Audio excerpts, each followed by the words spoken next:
Surely, Damn traitor! your impudence! I will not tolerate insubordination.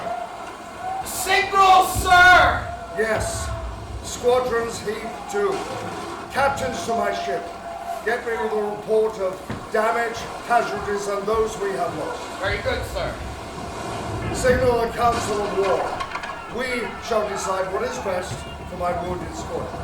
If that is your decision, Admiral. It is. We are no match for the French, sir. You know that, I know that, everyone on these damn ships knows it. But I fear the politicians and lords of the Admiralty will think differently. They are not here, sir. And so little understand naval warfare, unlike my dog, who is of a fighting breed and understands it better.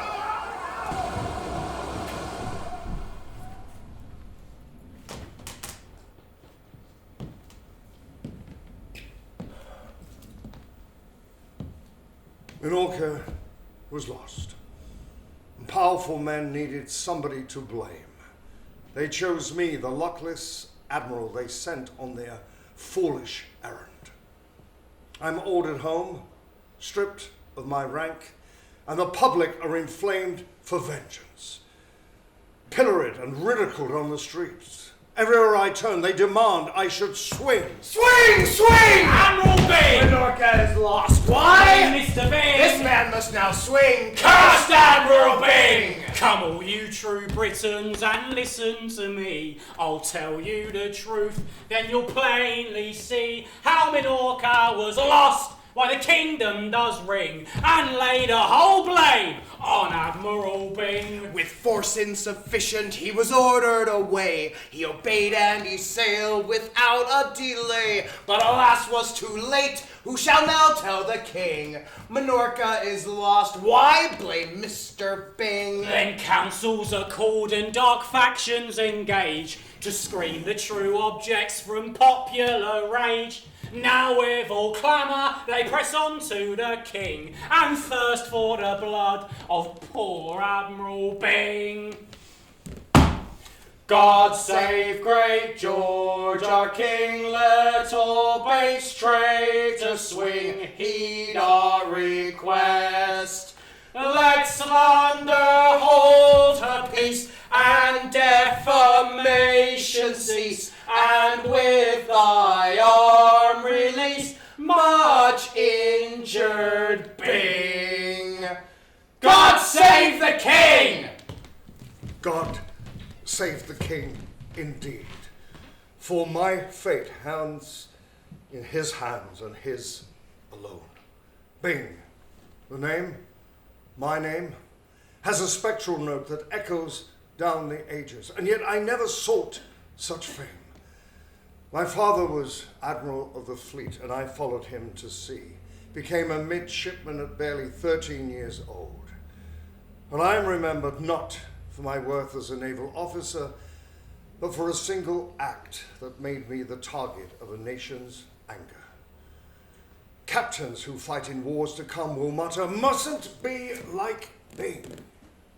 Puzzled midshipmen will stare up and say, why, sir? And there's the rub. Reason not the why, but why that why matters as much today as it did then. Here I stand, on the day before the moment, marked with the terrifying exactness of my death.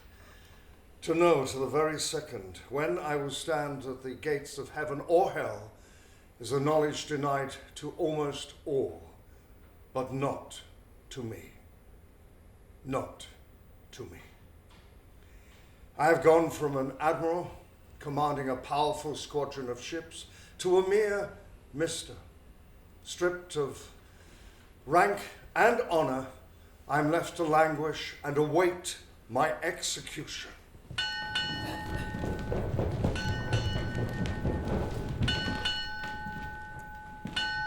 Imprisoned here, in the sanctuary of a ship's great cabin, my isolation is complete, and the clock ticks endlessly on.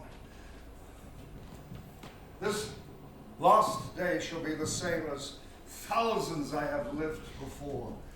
Even at the end, the rhythm of naval life will not lead me. Tick-tock, tick-tock. The death march of time. If one could only slow it down until every second was an eternity, then my fate might fade to nothing. Or turn the hands back, tock, tick. Perhaps by taking a different path, my fate might change. But there's no hope in wishing.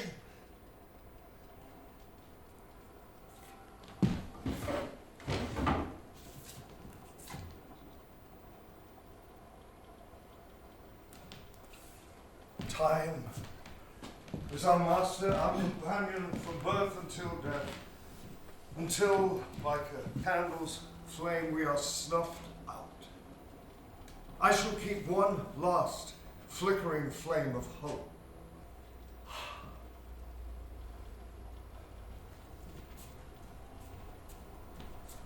What time is it, Hutchins? Morning, sir. Near the end of the morning watch. Is the port marshal awake? No, sir. You've eaten into it yet again. No message, then? From the king? No, sir. How many watches left? Before what, sir? Before my end, man. 9, sir. Is there hope? There's always hope. The weather? The glass is falling. Would you like your coffee now, sir? Yes. And a shake. Very good, sir.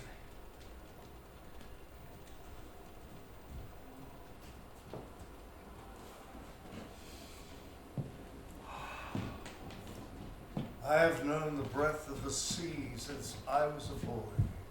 Her scent can be foul or fair.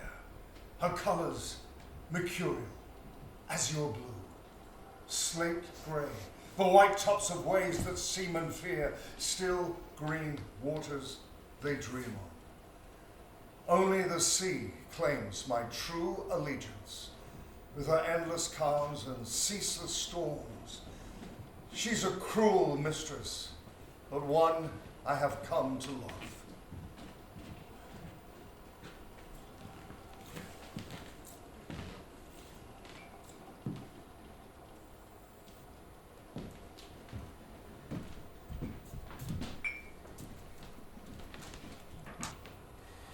It may seem soft, a life in the Navy, but use landlubber's idea is one of them fairy tales. The magical ones, that is. It's right bloody in a ship of war.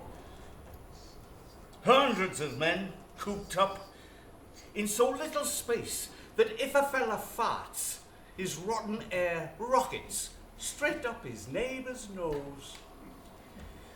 But your shipmate's stink is the perfume of life. Then there's the punishments. 24 lashes will give you scars on your back for life. And if you serve under a captain who thinks the whip is the way to keep us lads in order, as the cat strikes without mercy, you die, more is like. It's a fool's trade, the life at sea. But for some, it's a calling. For others, an escape. But for all of us, it's hard and right bloody, and only the fittest survive. Are they still singing about me? What hopes can we ever entertain if all the commanders don't swing, and if they sue for renown instead of a ribbon, give them a string for Byng? They'd have me at the end of a rope. The mob is calm now, sir. There's sympathy. For a man about to die. For an admiral about to be shot. Would you prefer to swing, though, sir? Shooting is more final, Hutchins. Suppose they miss. They'll be standing a foot away. That's a fair enough distance even for a Marine. Why do they change their minds then and spares you the rope? The sight of one of His Majesty's admirals dangling in the wind was too much for their stomachs. I've seen men hang I know it's an inefficient way to die. The lads used to pull them down till the neck broke. Did they? Any hope that the king might come around? He thinks I'm a coward, but there's always hope.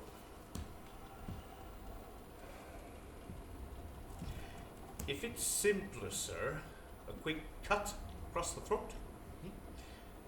We can end it quietly here.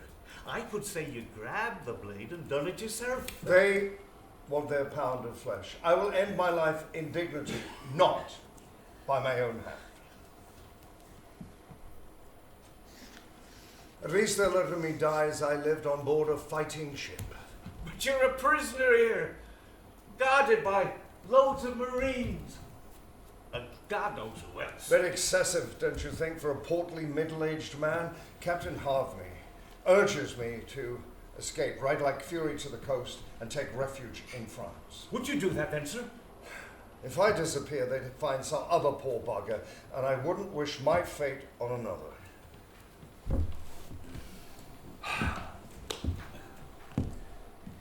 We have served together so long, Hutchins, you're almost like a brother. Don't know I could rightly rise to be a Byng, sir. I had 10 brothers, and you are as worthy as any of them to fill their shoes. Now I'm left only with the love and constancy of my sister, Sarah. There was one other loved you, sir, if you don't mind my saying. My Susanna. She gave me her heart, knowing the loneliness it might bring. Now I'm left with only this small portrait and a mourning ring, her last precious gift. Death smiles on all of us, Hutchins. All you can do is smile back. I knows you miss her, sir. Yes, Hutchins, I do. And this was hers too, sir. I remember when she gave it to you. A remembrance for when I was at sea. Is there anyone in your life, Hutchins, to bring you comfort? I never thought to ask. Well, you need some warmth in your bed, sir, now don't you? There's Molly in our village, and she likes it, Jack. Asked her once why she was the way she was. Well, Hutchie, that's what she calls us when we're... Yeah, I can imagine. Well, she says, all that time away, you tars are as keen as mustard on shore. Swears we can't get enough of it. And she has a right old time, too. Enjoys herself. Village thinks she should get a medal. I congratulate you, Hutchins, on your good fortune. I suppose that I never had much of an eye for ladies, or much time for that matter. Oh, we'd be at sea for months, sir. Never a sign of a petticoat or a drop glove. When Susanna said she loved me, it was like a bolt from the blue. Right smitten you were. Hook, line, sinker, anchors away. I've never seen a man so taken with a woman. I used to call her my old dame. People thought her no great beauty and a trifle dull, but I was glad she wasn't fast like those society women who tried to board an admiral as their prize. She was lower in class and had little money. Maybe that's what drew me to her. You told me once how much you loved her, sir, and you don't say that sort of thing usually, like, pardon my cheek. We never married, though. Susanna was happy to be my mistress. We lived below the sword, and nobody seemed to mind. Only 5 years we had before she died. But happiness, eh? Can't put a price on that. At least that's what our Molly says. I don't know how you bear it, sir. Imprisoned here as the hours tick down with the certainty of tomorrow weighing so heavy. To tell you the truth, Hutchins, I'll be glad when it's over. That I'm rested in my coffin and the world had moved on. But, even now, Anson, Newcastle, Fox, the 3 incompetent wise monkeys at the centre of this damn mess are holding their breath, waiting for the fatal volley in the hope that my death will absolve them of blame. But do the guilty parties ever have their feet held to the burning flame of justice? We live in hope that those who blunder and destroy the majority in purse and heart will not prosper, but they do. They always do. Aye, sir. There's a bit of truth in that. I'm meeting my downfall through the treachery of men I thought I could trust. Come. We'll have a fine feast tonight with old friends. Harvey at least will come, and we'll cheer ourselves in these final moments. We'll decant those bottles of claret we were holding by. Ah, but you were saving them, sir. What for? My wake?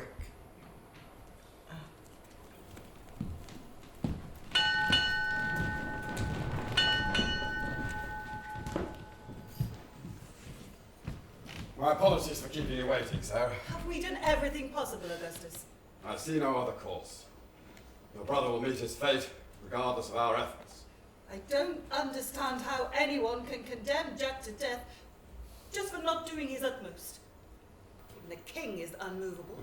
Well, George has never been one for turning. But it's not what Jack did that sinks him.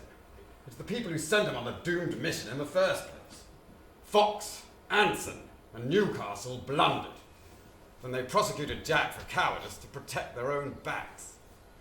They even threatened to end the careers of the court-martial officers if they didn't reach a guilty verdict. Why did they agree? We owe our rank in the Navy and place in society to the Foxes and the Newcastles, Sarah.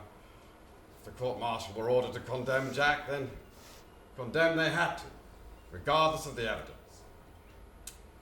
Maybe of little comfort, but Anson's appointment of your brother to command the Minorca squadron was seen as his first blunder as Admiral of the fleet.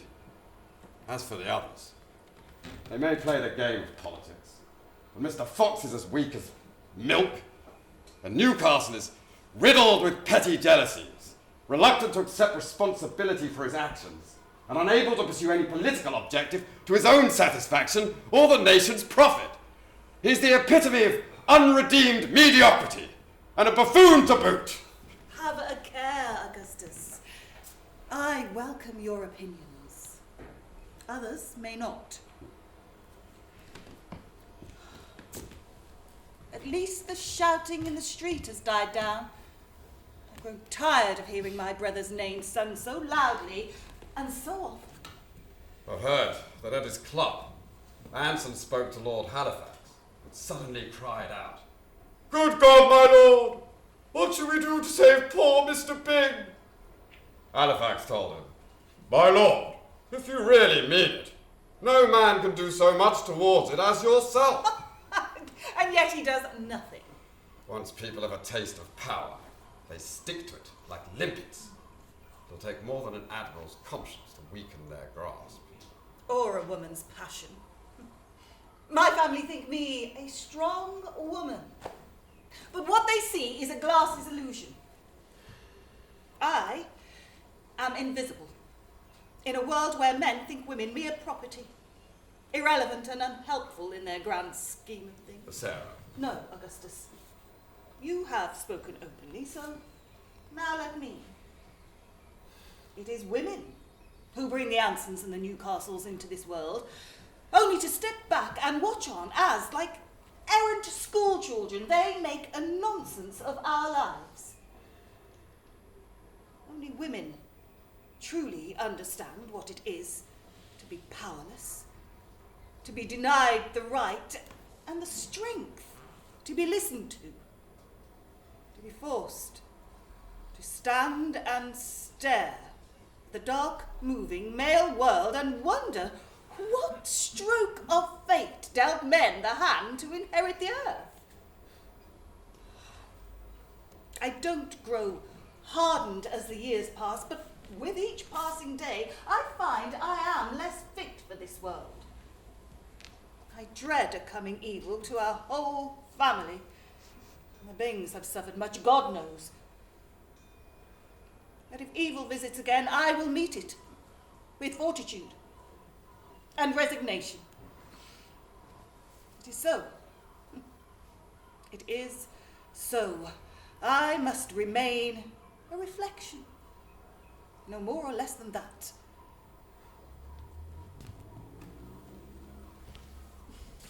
I understand your anger, Sarah. You and I alone cannot change the society we've been born into. I must go. Will you see my brother? Later. I have an appointment. With a woman? Perhaps. Augustus, thank you for speaking so openly. The truth of this has never been clearer to me than it is now. Till later. Indeed.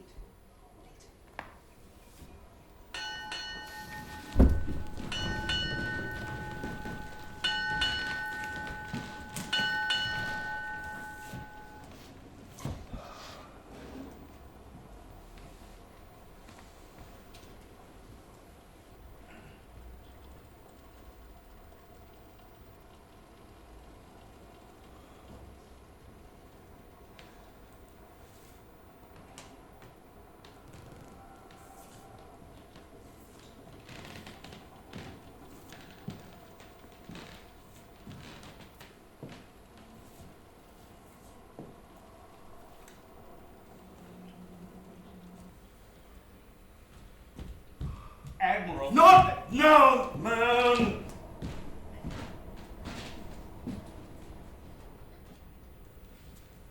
You get a feeling in your bones when you makes a giant cock up.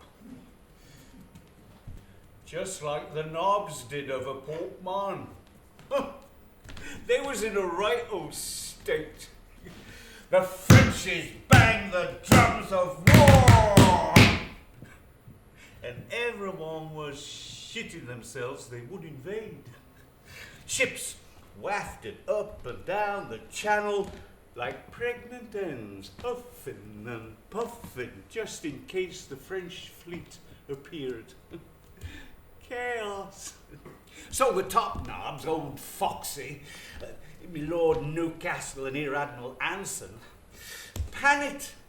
The Port Mahon was about to fall to the Frenchies. So they gave the governor a squadron and told him to get over there and stop them.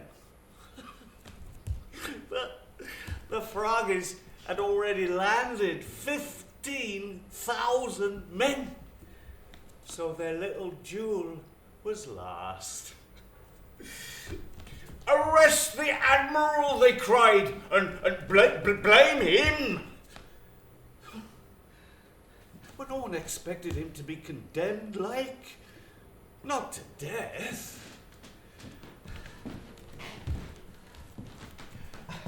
I've always thought, sir, that it was us nobodies who took the blame and paid the price, not the knobs, and pardoning your presence, you're a knob, all right. There's no doubting that. But to hang 100 nobodies was no good. They needed a scapegoat. A goat, sir? If that's all it takes, well, look, our Molly, she has some. I'm sure if I ask... No, Hutchins, it's not an animal. Although they're treating me like one. It means that somebody who takes the burden of blame for the rest. A dispensable figure who the public can both envy and hate. And that be you, sir? Yes. Well, I never. Well, I don't understand, sir. I mean, you did your best. You went and fought them. Not your fault they ran away. They think that we should have thrown ourselves against them like a forlorn hope, Hutchins. My disengaging from the French and returning to Gibraltar meant that they could cry, "Coward!" and bring me down. Enough. How long have we served together, Hutchins? Oh, more watches than I rightly remember, sir. Why did you decide to go to sea? Come now, look, I may be preoccupied with my fate, but, well, in this last day, I would like us to part as friends. Well, sir, the truth is, I didn't rightly want this life. It was forced on me. The press gang. I sir. Was foolish, really. We knew they were about, so me and my mates ran into the hills. We'd worked on the land, drank our fill, and bedded lasses. Perfect for a sailor's life, as it turned out. But none of us wanted it. We waited for hours, thought the press gang had gone. But they were wise to us. Late into the night, we went back down into the village, and there they was, waiting for us. They were quick, and once they caught us, we had no choice. They put us in a third-rate ship, the Bellefonte it was. We sailed next tide. It's the only way we can crew our ships, Hodgins. Yeah, I know that, sir. How have you survived? I've kept me head down, and I've done what I've needed to do. And I plays the fiddle. And the lads love a good tune as they haul up the anchor and swab the decks. I remember you playing one evening in the Med. Be lucky, sir. I've been gone through one or two good berths by then and landed up in your ship, and your valet had just died, and you gave me the chance to be myself. I want to thank you, sir. I'd forgotten what an home was, and you give me it. Come, Hodgins. Any captain will be lucky to have you. What will you do after? Oh, no, not sure. Then life goes on, and I've been told that you have plans. The Marshal Blad, then? Yes, but tell me yourself. Thought it might upset you, sir. Tell me. Well, I've asked for a discharge, sir. And the Marshal said that I'd gone through enough, and yes, I could go back to the land. I want to smell the country air again, sir. See a dawn with the sound of birds. Hear the cattle and the sheep in the fields. And sleep in a bed that's still and firm. Oh, and our Molly from our village, she writes me a letter, and her second lieutenant read it me. She said we're both getting on a bit, and asked if I might consider us two settling down. I'd be spending my last years in warmth and comfort, and I'd be the only one who shares her bed. So you'll be in the arms of a good woman. Don't think Molly would say she were that good. Yeah, but I'd be finding an easy place to rest my head. Seems to me, old fellow, that you are the luckiest man alive. And you will survive all this to find a peace a man desires. I don't understand, sir, but why now, in these last moments, would you want me as a friend? When I was in command, to feel affection for any of my crew was perilous. I had to keep a distance, otherwise my heart would have burst before the first shot was fired. At least, I will not have to feel the pain of your death. But not I yours. I remember this day, sir, and I'll honour your memory. And there'll always be at least one soul who will not forget me. Oh, we live on as ghosts, sir, and you deserve never to be forgotten. Even with the stain upon my character. Oh, a stain can be removed, sir, with the right soap. And elbow grease. But ghosts are strange things. They visit feasts, disturb the minds of the weak, and loom over history. If my stain were ever removed, I fear my resonance might fade away.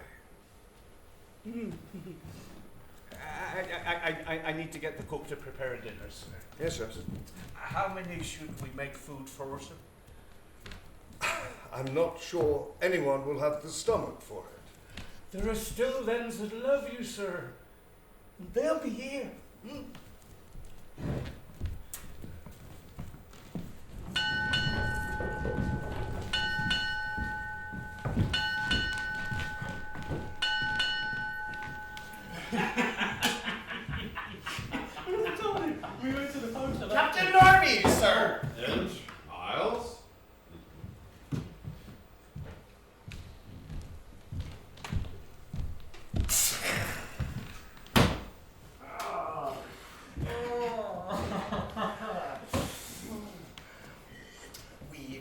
we've been told of 2 admirals bold who engaged in a fight. They met afternoon, which I think was too soon, As they both ran away before night to calm waters. and wanton women.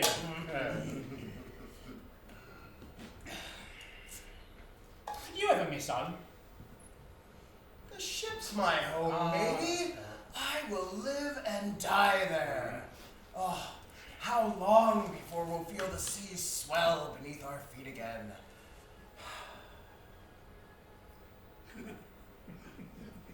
We'll be catching the tide once they've shot the Admiral.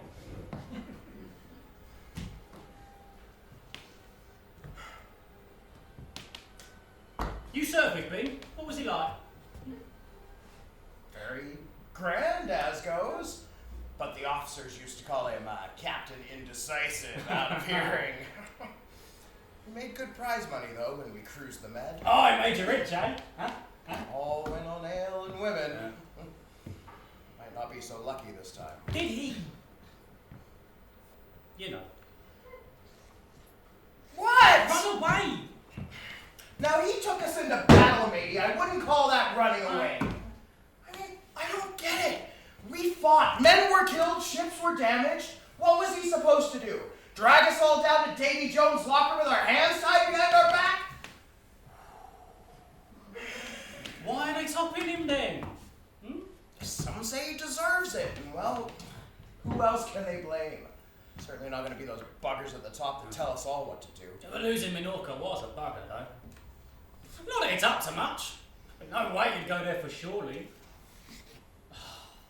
Not like Pompey, huh?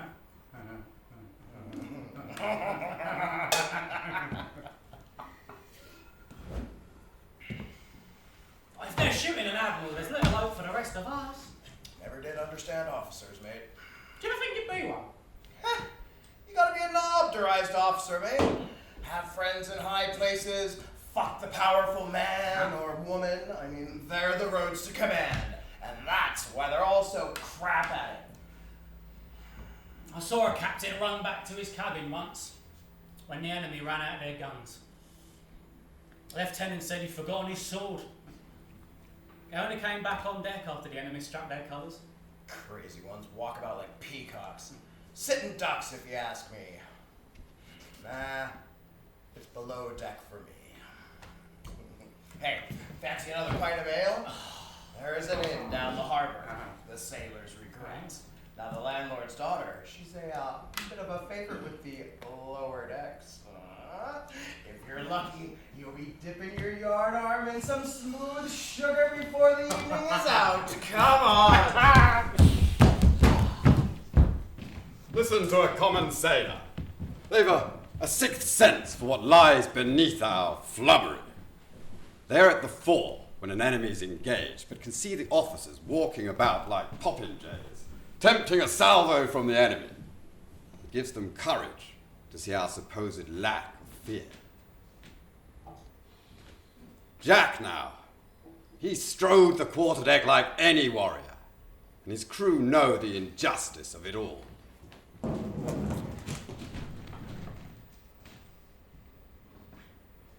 Now, in my final hours, you dare to appear. Anson, Newcastle, Fox, what say you of my fate? Has justice been done? Silence, eh? No words of solace or contrition for poor Byng? What officer has ever been treated so? You know the truth and yet will not lift the smallest finger to offer hope or comfort. Nothing, eh? Not even a whimper? Honorable men would do that. Offer comfort to a man whose fate they hold tightly in their hands but are willing to let slip. Will you stand beside me when I die? Are your consciences even pricked? A curse on you. A curse. against men whose substance is so thin that they disappear in the glaring light of justice or mercy. May you all rot in hell. My fate would make the gods weep and send all three of you hurtling into the lower circles of oblivion. My purgatory will seem like an Elysium compared to yours. Admiral? Jack? It's Augustus. I hope I'm not disturbing you, sir.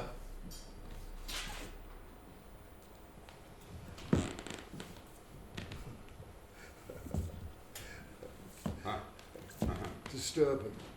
I'm sorry, sir. No. Don't apologize.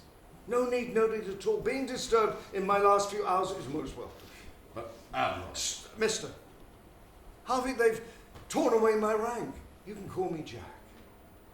Is there nothing from the Port Marshal? Or the Admiralty? Is there still no hope? There's always hope.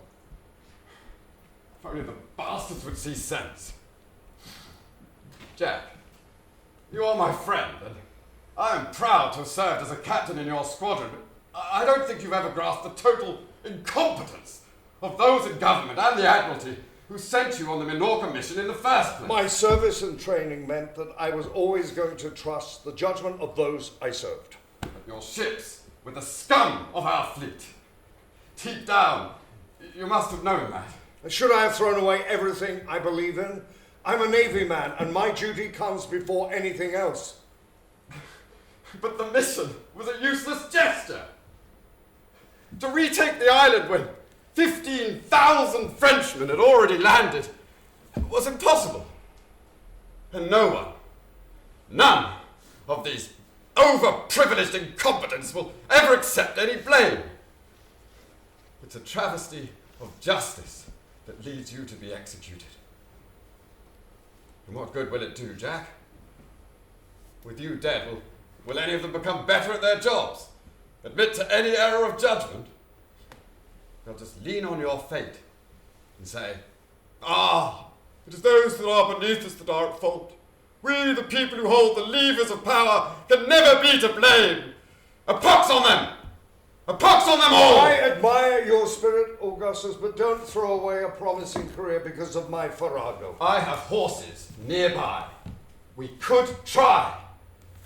If only they hadn't surrounded you with all these Marines. And what good would it do? If I flee to the continent, I would decline and rot. I'd rather be buried in the deep than in the dirt. If only the king would come to his senses and grant you a pardon. And what possible satisfaction would I receive from liberty with the infamous load of a pardon on my back? I would not lead my life under such circumstances. If they want my blood, let them have it.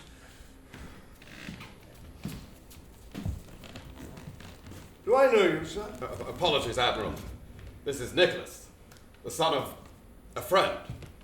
He's joining the Navy, and I thought, well, it might be many years before he will be able to speak to a man of your experience and rank. And do you think he'll learn anything from me? Seriously. If he does listen to me, he may end up being shot. Of course, stupid of me. Nicholas, go back to the dock and wait. No, it's all right. Let him stay. I might set him on a surer path. Come, lad. Come, sit.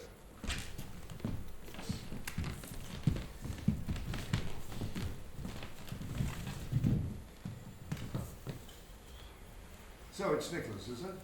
Yes, sir. Admiral. Sir will suffice. I will call you Nicholas if you agree. My friends call me that, sir. We shall be friends then, at least until tomorrow. You must stay for dinner, and you too, Harvey.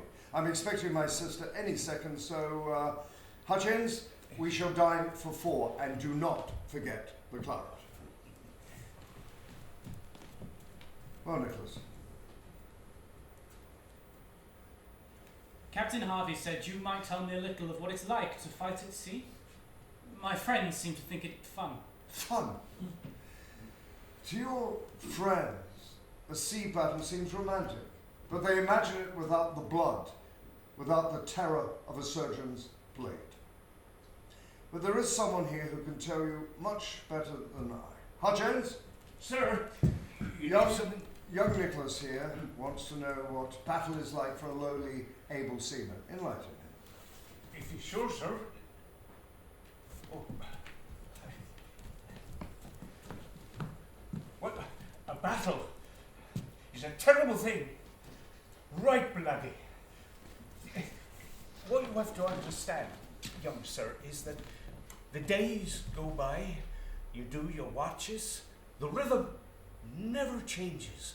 But then, suddenly, in up at the top of the mast, shouts to them below, "Enemy in sight!" And your life is shattered by that simple call. It's not immediate like. You clear the decks, man your station, but it all happens in slow motion. Hours go by before you get within range of the enemy. And you wait, and you wait, knowing that when it starts, life and death will spin like a coin. What's the waiting like? Right bloody. Each man summons up his little cargo of courage. You know that your mates won't buckle, and you trust your captain and hope he knows what he's doing. But then it begins. And it's over. The gods go mad. And the red mist takes over. You fight wildly, screaming, shouting, so as to drown out the fear that there may be no tomorrow. With the quickness of death all around you, it's like being wrapped in a state of bliss. Before you're swabbed away into the darkness. You know a ship is finished when its sides turn red and blood colours the sea. And if you ain't sinking or lying in the deep, then like as not the enemy will lay in close and try to board, and then it's swords and it's muskets until the beaten strike their colours. Right bloody. Naval life is driven by a wretched throw of the dice, Nicholas.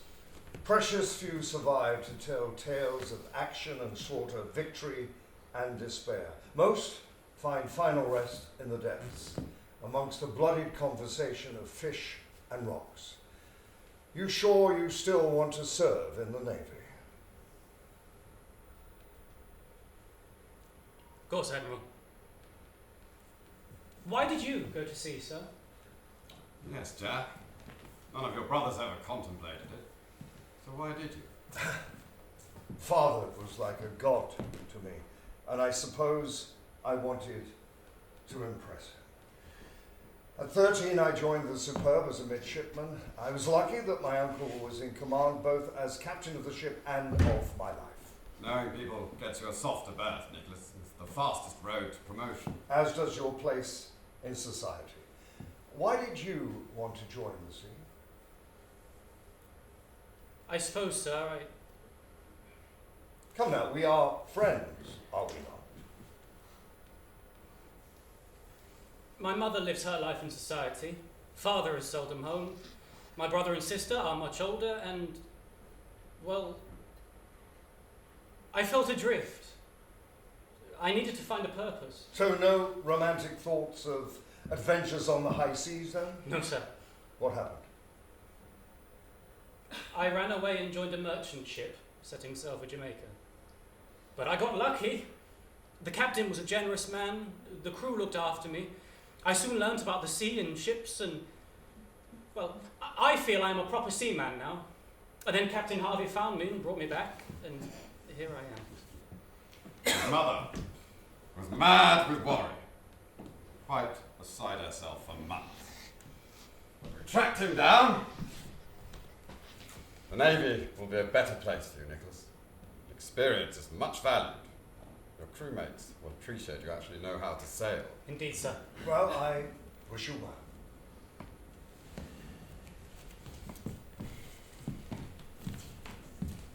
Sir, if you don't mind my saying, this business of Minorca troubles me. Nicholas. No, Augustus, it's all right. The lad is free to speak his mind. I'd always thought that if a nation blundered, those at the very top would bear the blame.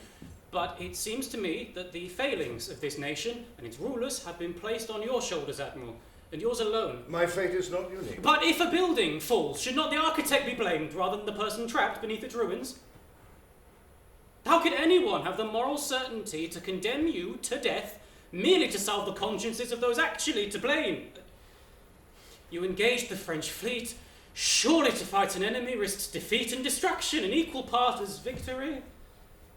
This whole sorry affair is to be compounded with an execution. Your execution, it's an act I could never consider just. I admire your ideals, but a young man's certainty in fire will not save me. Life is not fair, Nicholas, and never will be.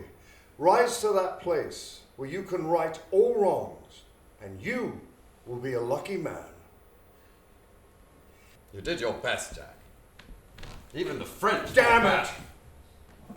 My best was only a shadow of what it should have been. My orders were to protect that island, and I failed. The fort was not entirely mine. It also lay in the English fleet and the men who rule us.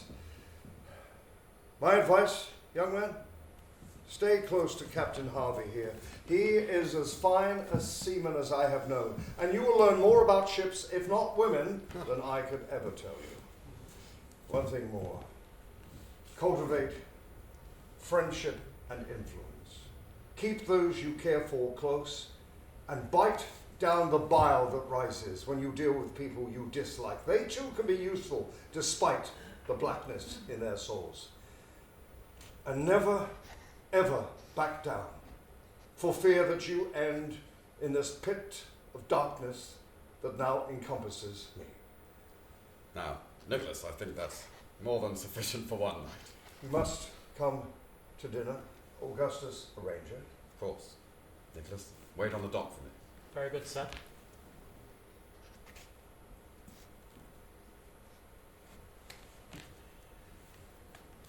Thank you, Admiral, sir.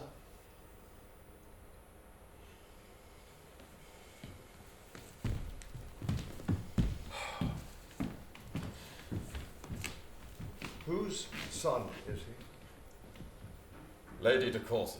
One of your mistresses. They don't call you the naval Casanova without cause. He is indeed my mistress's. And although he doesn't know it, he is also my son. But that must remain between Lady de Courcy and myself. Doesn't her husband suspect? He beds her on occasion, but the truth is well hidden. I promised to meet with the Port Marshal, but I will return for dinner. Take care, Augustus. Mark my words. The loss of Port Mahon will be the beginning of a bitter war with the French.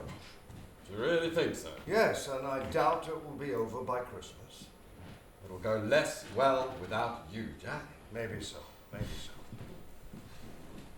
Augustus, was my decision at Port Mahon born of weakness? If you had carried forward and engaged again, the French would have done for all of us. Yes, but my turning away has meant the English have done for me. Good night, Jack.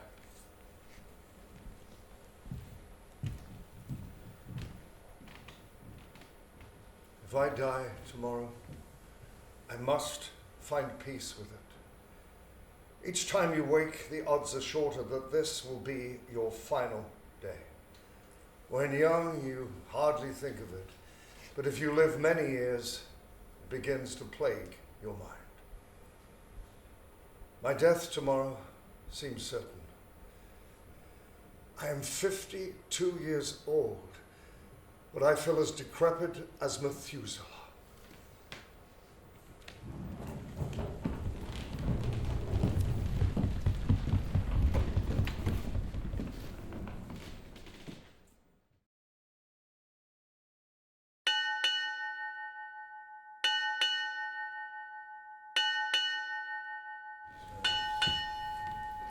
Some people write text for their readers, whilst other folks love for to sing. Of the conduct and sense of our leaders and the courage of Admiral Byng. A fleet was equipped with commanders, too weak and too late in the spring. Some as good as any in Flanders, they too went with Admiral Byng. At length came the 20th of May, sir, and a bloody fierce fight did ensue. But at length the French ran away, sir, as all Frenchmen are likely to do. But Byng scorned to give them foul play, sir, and he civilly ran away too. For behaving so well in the ocean, at least he deserves but a string. And if Byng should sue for promotion, well, I hope that they give him his swing. Come silence, you songsters and poor bards, and ring the bells backwards, dong ding. He never loved anything forwards, But was always Rear Admiral Byng. To be a spectator at my brother's end destroys me, Augustus. We may be powerless, sir, but there is still the smallest slither of hope. The port marshal is to arrange a meeting between Anson and the king. Maybe he will persuade him that Jack is worth saving. So many of the invisible threads that bind society together have been broken by these callous power brokers who control our lives. They are casting your brother into the abyss, with nothing to break his fall. And they vilely use his character to slake the worst passions and instincts of the people. They libel him, in print, in prose, and verse. They have even raised the ghost of our much-loved father, whose spectre entreats him to lay violent hands upon himself. It's in the interests of the Foxes and the Newcastles to make your brother seem weak and pathetic. They won't stop in their attempts to make him appear as odious as possible. And the newspapers are no better, printing stories about Jack trying to escape dressed in his sister Sarah's clothes. I can't imagine him ever doing that, even if he was able to fit into my bodice, which I doubt. All that is left you is to tell Jack's story. No one will understand what happened to your brother if they are denied the truth. Truth! I fear history will become a fairy tale, Augustus. Oh, they may keep the joy of it, but anything darker will be rubbed out, erased, ghosted, lest our descendants feel disrespected or upset by the truth of the past. I am sure the ghosts of these powerful men will whisper, "Mea culpa, we knew not what we were doing to poor Byng." But they do know, and still they do it. The Romans said, "Troubles come not singly, but in armies." I never thought the Byngs would be victims of such a truth. Would you like me to accompany you to the ship? I will see him alone, Augustus. I owe him that, at least. Till later.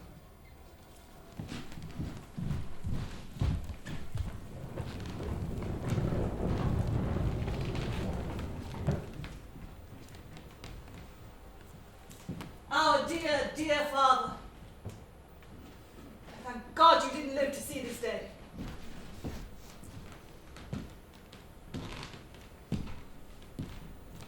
And so it has come to this, Jack. My last surviving brother, just like all the others, will soon be dead. My heart is not so strong it will not break. Oh, Jack, why aren't you fighting for your life? The Byng tradition is to go forward, to never give up. Do you think I haven't tried? I did my duty and stood my ground in the foolish belief that when I spoke at my court-martial, the truth would be so clear they would never convict me. Oh, surely these men don't understand what it is to fight. Don't they know that the outcome can never be certain? A naval action defies rehearsal, Sarah.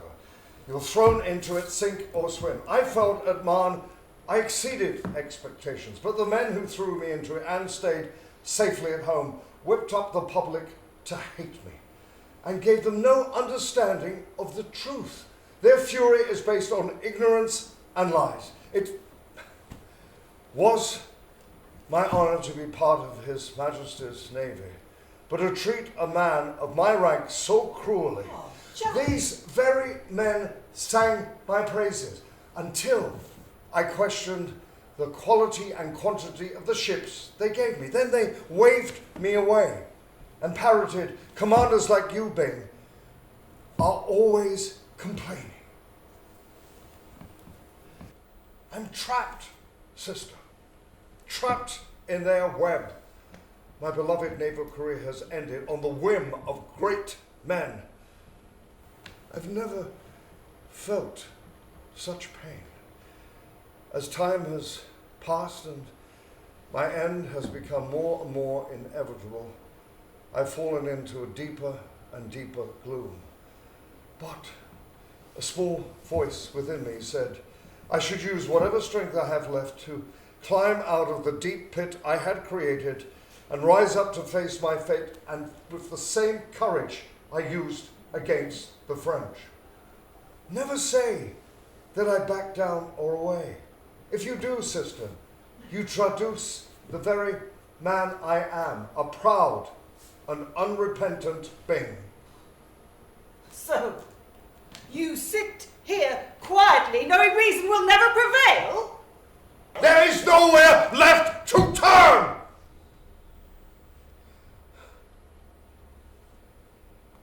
If my anger rises again, Anson, Newcastle, even the king himself would destroy both my reputation and my family, and I would never let them do that.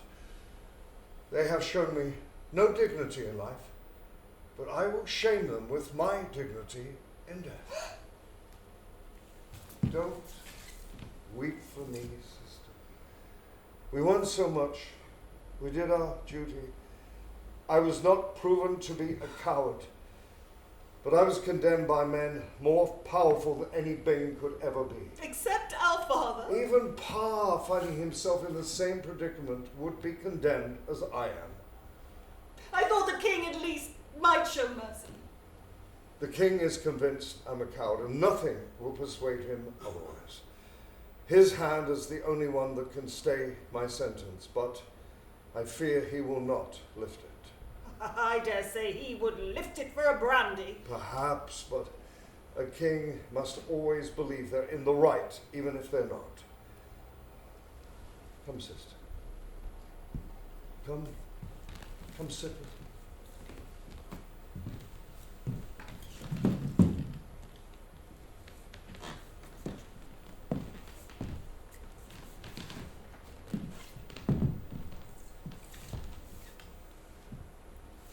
Let's talk of happier times, of our childhood long ago that set our course, however perilous it may have turned out to be.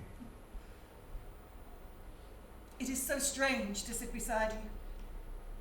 I have sat at the deathbeds of the sick and dying and held their hands as they passed. Here you sit, a fit and healthy man, who is now as near to death as those I once tended. It is not pestilence or decay that does for me. But you have years to live, and so much more to give. I had hoped that when you finally left the sea, we might share a home together. I had such plans, Jack. A dream of heartside peace.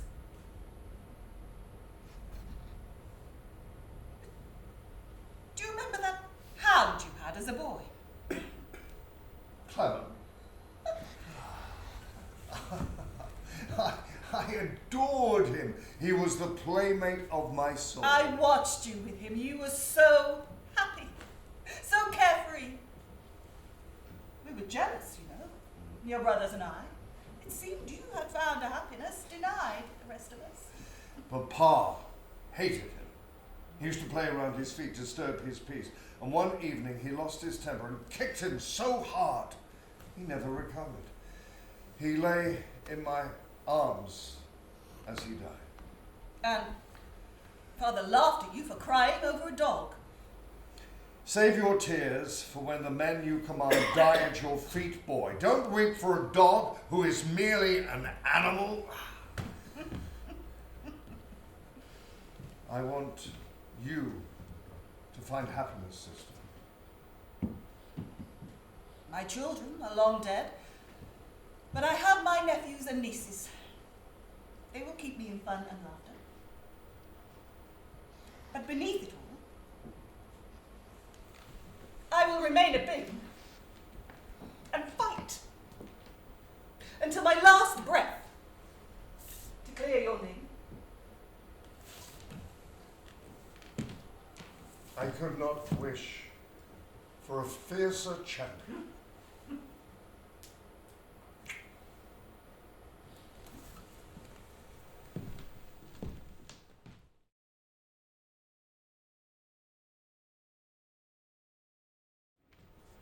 Britons, what unatoned offence haunts your unprosperous race?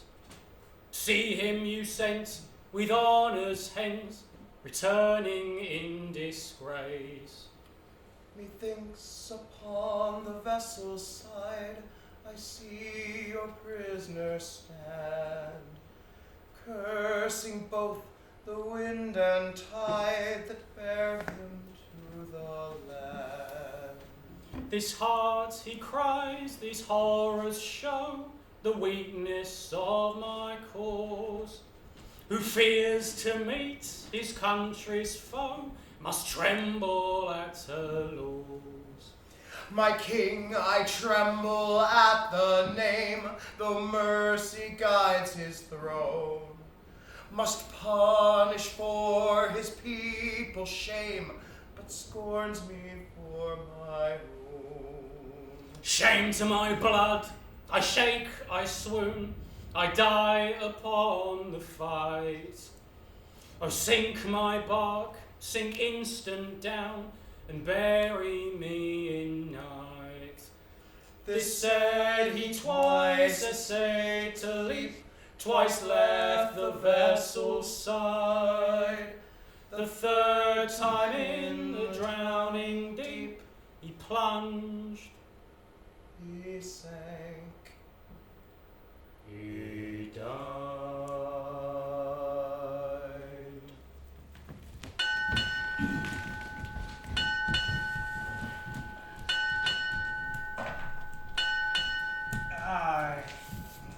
Knobs!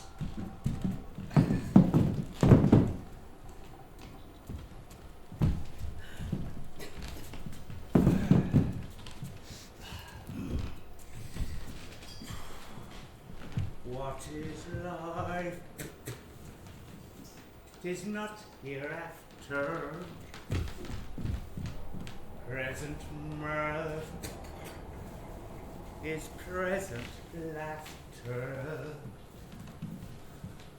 What's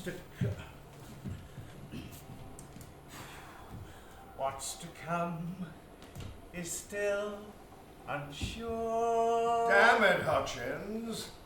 You're misquoting again. It's love, man, not life. Seems all the same to me, sir. Well, I think the bard may have something to say about that. Yeah, I believe Mr. Shakespeare is dead, sir. So no worries there.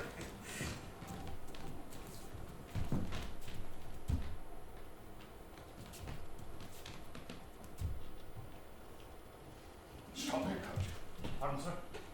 I know what you're doing. Doing what, sir? You're measuring me for my coffee. Yes, sir. Did the port marshal ask you to do it? Yes, sir. Just say that I'm about 6 inches taller than you. That should do it. If you wish, sir. Damn it, man. I've lived with myself long enough to know how tall I am. Very good, sir.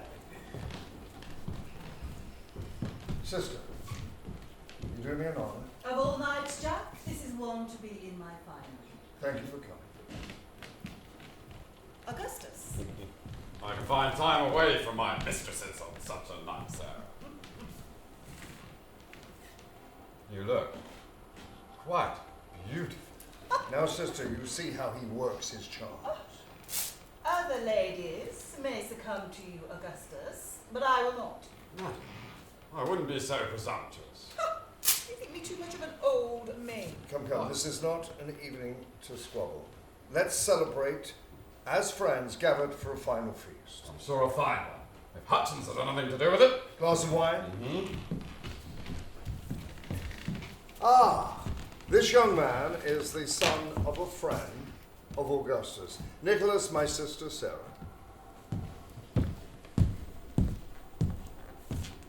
Madam? Did Hutchins show you the ship? Yes, sir, she's a fine vessel. It must be an honour to command her. Was an honour. It is indeed a fine ship. Hutchins, let's see what you have in store for us. Bring forth our feast.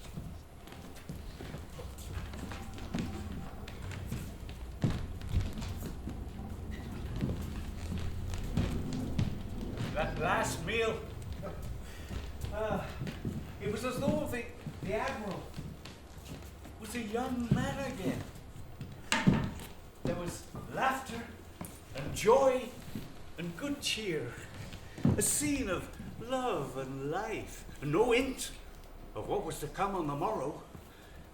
He passed the dishes to his friends, filled their glasses, and drank their health.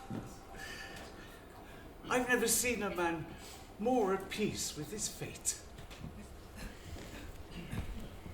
Here's your health, and God bless you all. Hutchins, join us. Oh, I'm not sure it's my place, sir. That's an order. No. A request to a friend.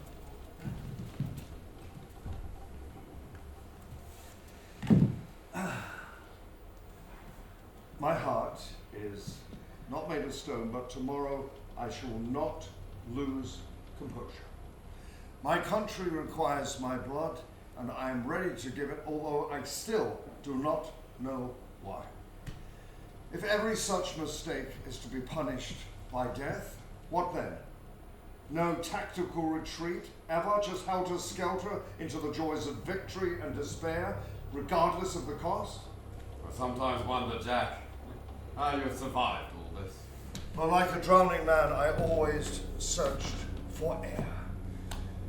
When the whole world turns against you, and the force of public hatred turns you into a quivering wreck, the control that guides your life collapses. I feel as though my body might shake apart, and even now my hand is trembling. I want now to live only in the moment, to have no regrets about yesterday or fears about what's to come, to live a life that goes from white to black without anticipation or apprehension, much like when we fall asleep. In the dark of night, we have no sense or expectation of where we are. It's only when we wake do we know where we've been and who we are. In death, we have no awareness or possibility of wakefulness. We will never know that we are dead. Death has one terror, that there is no tomorrow. Hutchins?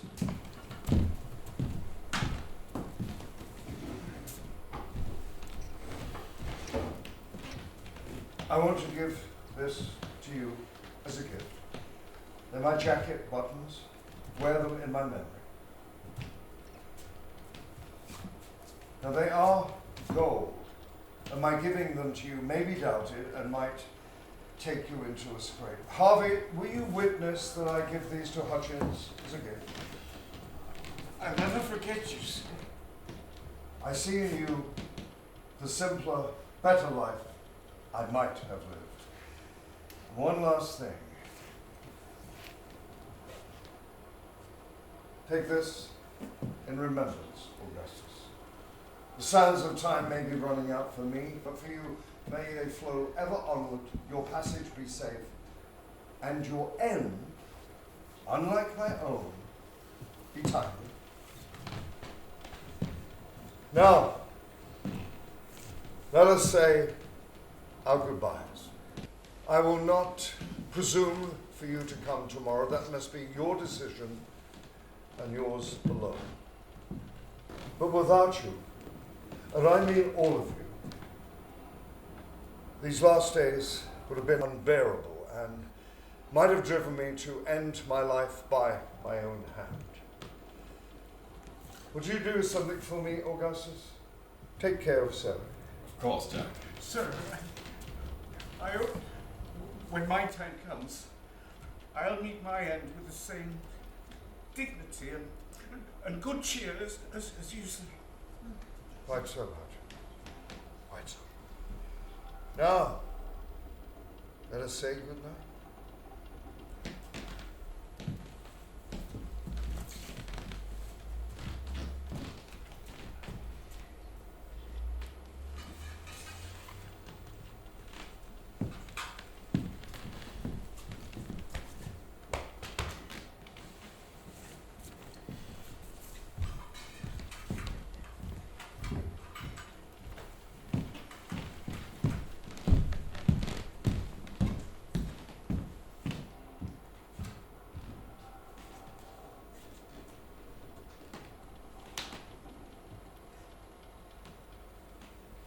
Douse the lights, Hutchins. I shall stay here tonight and let the mermaids lull me to sleep.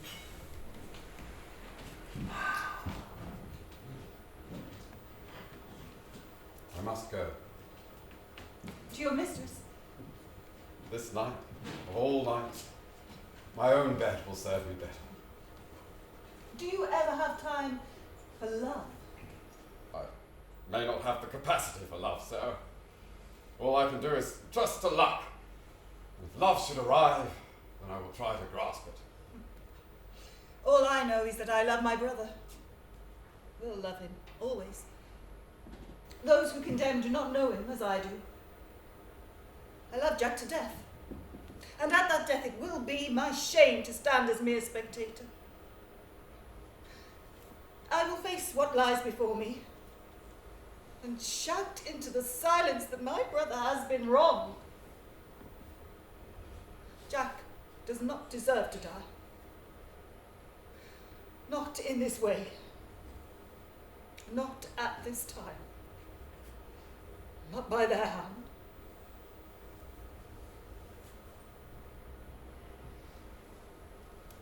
Good night, Sarah. Good night, Pegasus. My sister may be right. I should have raged against my fate rather than try to convince them with dry reasoning. Those who condemned me at my court-martial knew the way the wind was blowing and set their sails in that direction. My fate was decided in drawing rooms and debating chambers of the powerful, not in a ship's cabin. It may seem odd to sleep in these few hours I have left before eternal rest. But sleep I must, and enter worlds where certainties were banished long ago.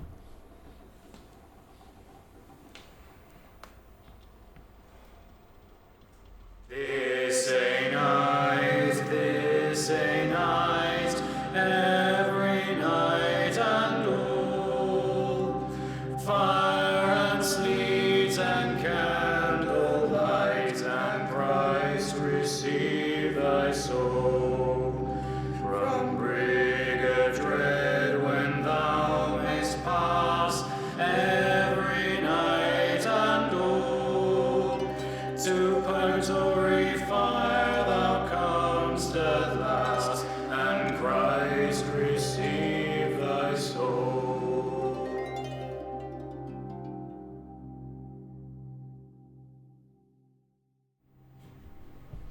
Now I am bound to sea,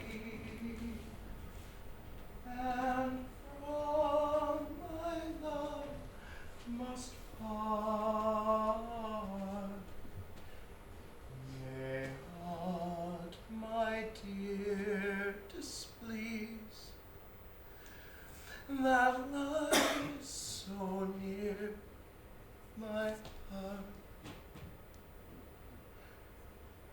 The sea has murdered sleep, so now I keep the middle watch, in those hours of night when men are visited by demons.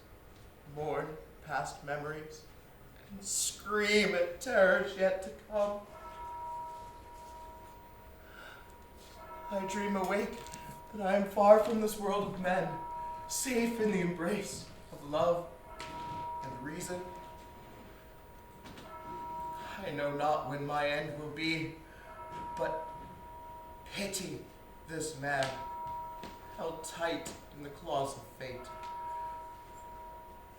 To die in ignorance will be my blessing. To die in the knowledge of innocence, his curse. On this night, on this one night, let him find the peace that he'll have in death. To live or die matters little. I am just a tiny spark in the firmament, a fragment of night that haunts our souls. But I shall think no more on ghosts. I'm to my bed. Nor mourn my love for me, and settle thou thy mind, since there no help can keep. I must leave you behind.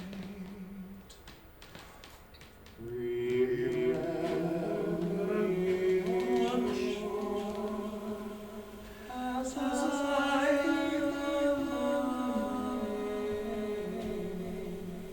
and keep the last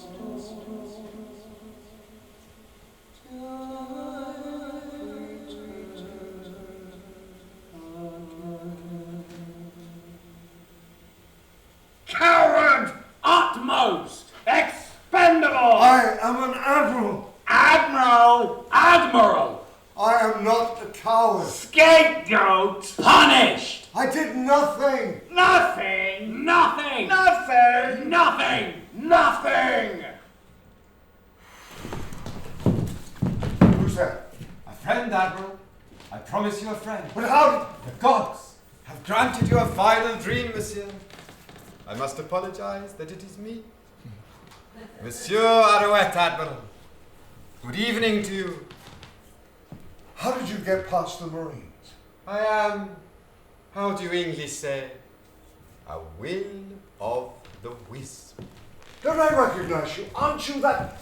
Yes! Damn it, you're that philosopher, Voltaire. We met in London. Hadn't your king thrown you out? You wanted me in prison, but I have no love of the Bastille. My crime was my criticism of the manners of the court. I protested so much at my punishment. The king said I could go to London and be damned. And were you damned? All writers are damned, monsieur, as we hold a looking glass to the corruption and ineptitude of those that govern them, or believe they have a divine right to rule. A revolutionary, then. I prefer to say an enlightened man. I'm surprised you kept your head. To lose one's head is a danger for all of us, Admiral. At least you will keep yours. And much good will it do me. But why? Why are you here? To show that there is at least one who thinks well of you. Even though he's a Frenchman. I beseech the Almighty for a miracle that might save me. I had hoped, no, begged for mercy. I hardly thought his answer would be you, Voltaire. You must never place your faith in God, Admiral. He is a comedian, trying to entertain an audience, too afraid to laugh. Do you really not remember the letter in your support? I never... There was a letter. From a Jew. Indeed, de Richelieu. He commanded the forces against you at Port Mahon, Admiral, and was shocked when he heard you were being so cruelly and scandalously treated. He believes you suffered defeat in a lost cause. Even our sailors thought your maneuvers admirable. For Richelieu to speak of me is so generous. We hoped to stop this English madness. I am, after all, Voltaire, no stranger to the corridors of English power. But so little do you understand our ways.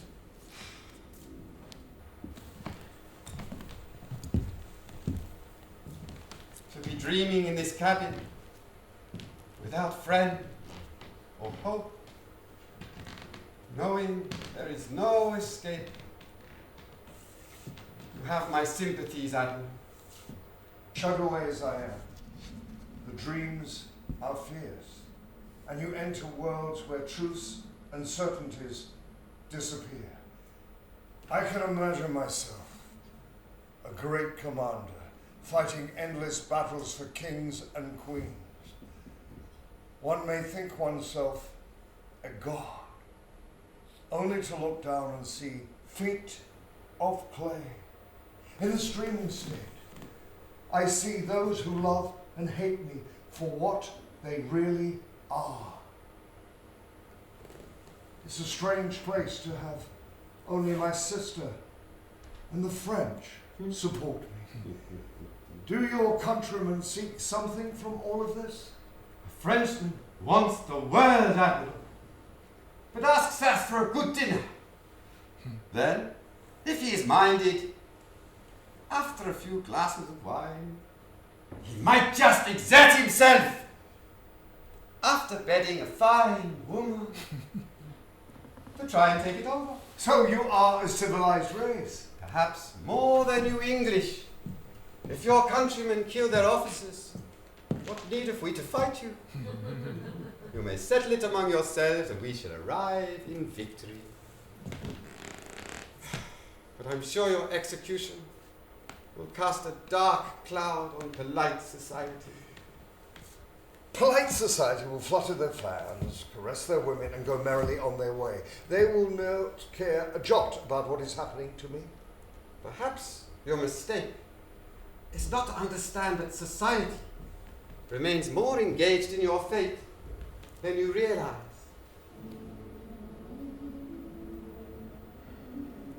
My Lord Newcastle is not Byng the unluckiest admiral in history. I do not understand how he has been acquitted of cowardice but still condemned to death. The loss of Minorca was a result of his actions, sir. He is guilty of deliberate, dishonest conduct, as well as being a pompous, arrogant man. But the Admiral is being executed for an error of judgment such as other commanders have committed and acknowledged in the past. His punishment seems unjust and absurd. Look not to justice, sir. There is no justice among men. Can nothing be done to prevent Byng becoming a scapegoat for the mistakes of the fools in your parliament and the Admiralty? Is there no question of error on their part?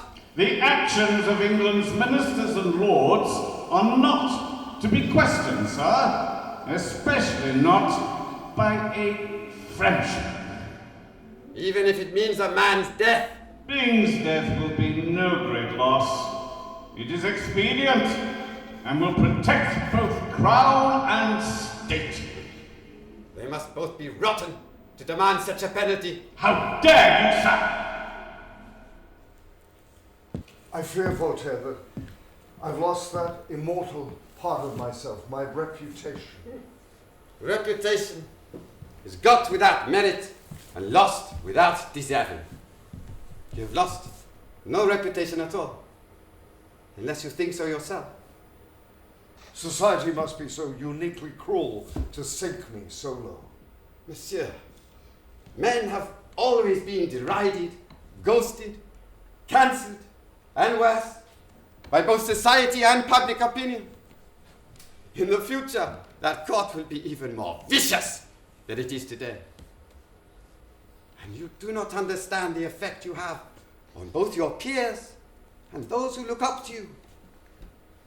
When we met in London, it felt as if I was beneath you. But perhaps all Englishmen behave this way. I fear I'm not helping, monsieur. There is nothing for it. You must appear in my Candide. Candide. A book, Admiral. I'm sure you have heard of such things. The words come to me.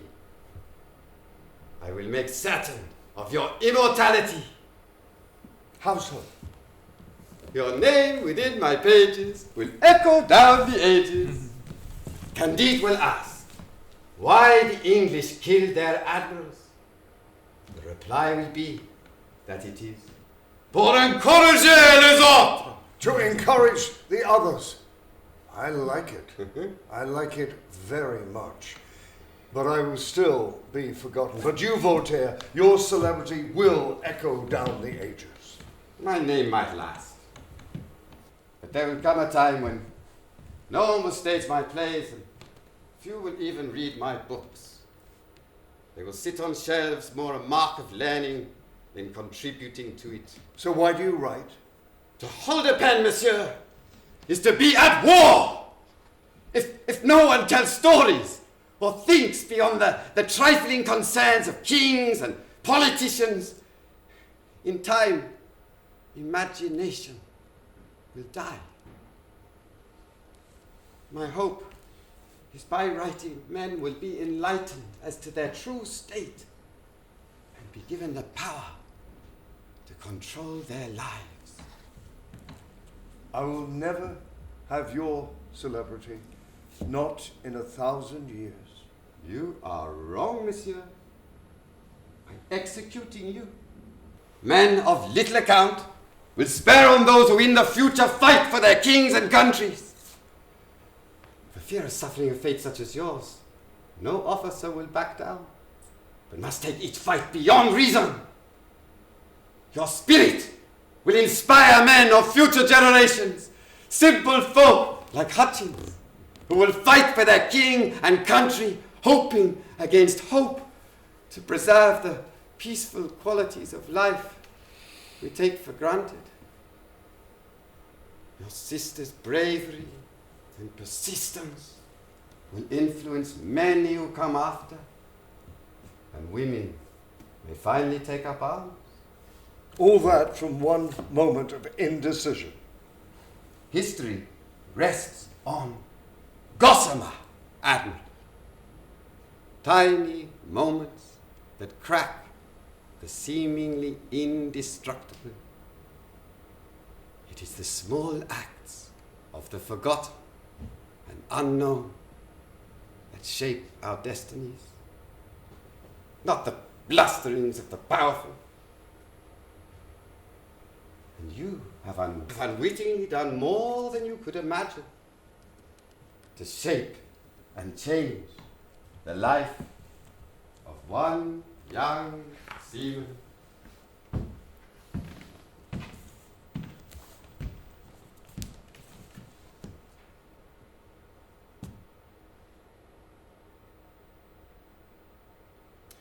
I learned much from my short time with the Admiral. Oh, I know I'm Augustus Harvey's bastard. He guides my career with so much love and attention. What man takes that much interest in a boy like me except his real father? And I shall continue to use this knowledge to my advantage, loving my mother, but caring for my friends and family in equal measure. Now, my short time with Byng taught me one thing which will serve me well. Unlike him, I shall play the politician and keep those who will not help me as close as those who can, and never appear in any way less than convinced of my decisions, be they right or wrong. With Augustus Harvey's help, my rise to captain was swift. But now I know that distance and disdain are no way to command a ship. When you're given position and authority, your crew may just listen to you because of your rank, but I must say the right stuff, give reasoned orders, and people will follow and respect me. For if I am not my authentic self, they'll sniff me out. All my credibility will be lost. Leadership is managing those around you, whether it is your crew or officers, friends or enemies, whores or lovers. I shall keep my life at home and sea in balance as a new breed of naval commander who understand that being subservient to politicians, admirals, and kings will never realize anyone's land-born dreams. If I triumph, I shall take credit, but let others do so too. But if I fail, that will be my responsibility and mine alone. So failure will never be an option. It is not the certainties that shape our lives, but the weaknesses in society that surround us.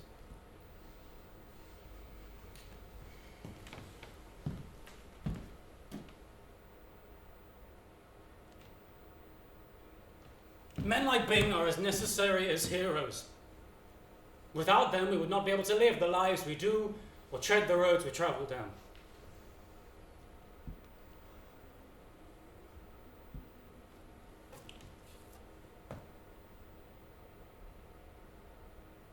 I hope he would be proud to think I've become the son he never had.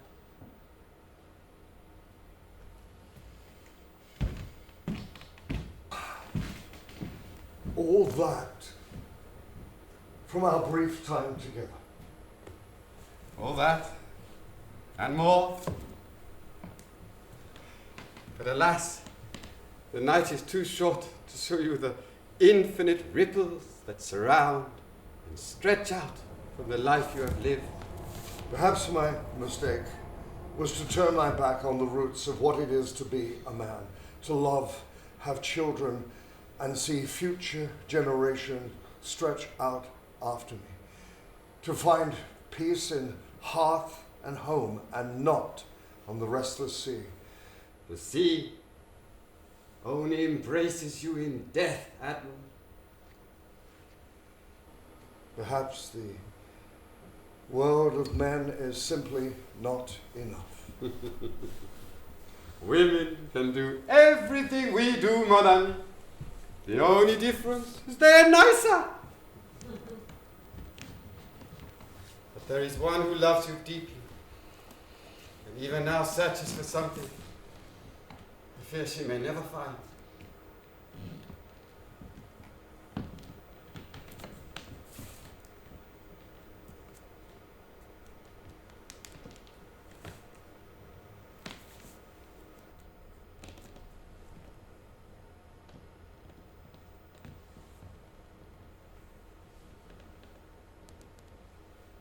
Give me hope to cling to, Lord.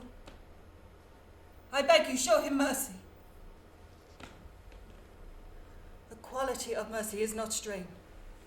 It droppeth as gentle rain from heaven upon the place beneath. It is twice blessed. Will your majesty not spare him? Show mercy. It blesseth him that gives and him that takes. 'Tis mightiest in the mightiest. It becomes the throned monarch better than his crown.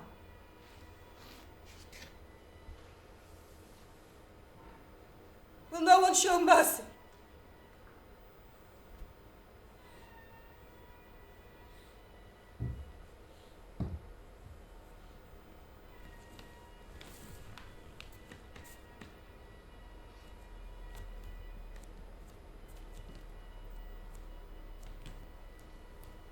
These things you're showing me, should I not speak of them in my final hours? No, monsieur. You will wake with no memory of our time together. That is a pity. But the echoes of what has been seen in this cabin will be heard, Admiral. I assure you they will be heard. Call me Jack. I am at root a simple man who believed his position gave him power and security. But it was only a mere ripple in a 4,000-year-old universe. Oh no. The universe is much older than that. What do you mean? Man's understanding of his place in the scheme of things evolves. And the roads that lie before mankind I cannot in fairness place upon your heart or imagination. But one thing more. The mistake was to neglect your inner self. That rich garden that protects and gives you your rightful place in the world. When you open your eyes in heaven or below, find that garden and cultivate it. It will bring a tranquility of mind, the richness of your eternity will come from that.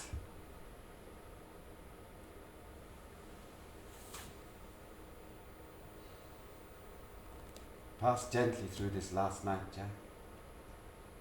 You are loved by those closest to you. And you will be remembered.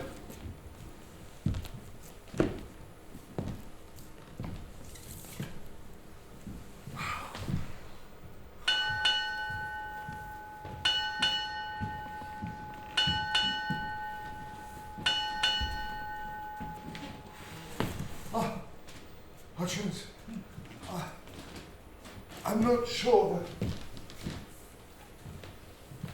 I thought I had company. No one here as far as I can see, sir. I must be mistaken. Coffee, sir? A last cup, yes. Is there anything else, sir? No, Hutchins, no, not.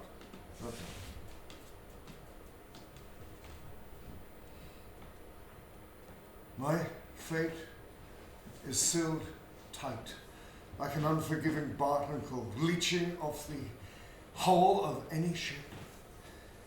But even in these last hours, there have been small mercies. I am to be shot, not hung, and I am to be executed on the quarterdeck, not the forecastle. They wanted to slay me on the latter, the place where the crew all go to shit. An insult to both my rank and the Navy itself.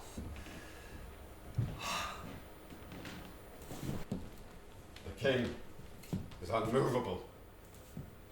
There will be no pardon. Not even now at this 11th hour. We must let blind justice take its course, Jack.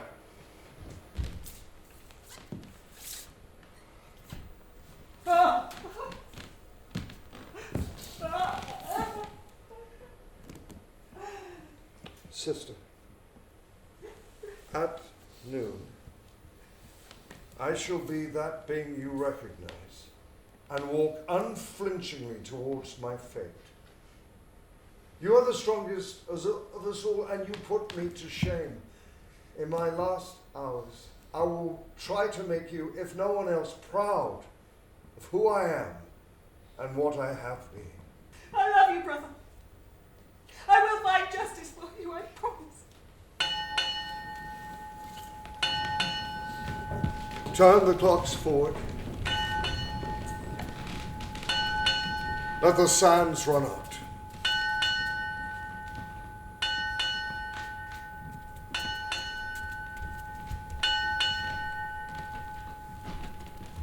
It is time.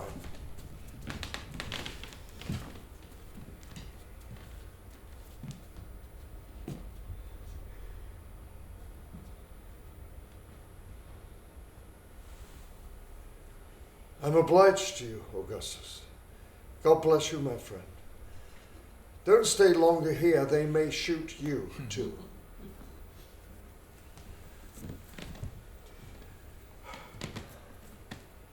I am about to be delivered from this virulent persecution and put to shame the malice of my enemies.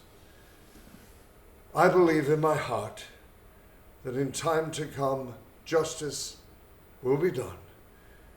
And I'd rather die this meaningful death than to have lived a meaningless life. Man is unjust, but God is just. And nothing, not the selfishness of men or the whims of the powerful, can stand above it. For I believe that justice must triumph.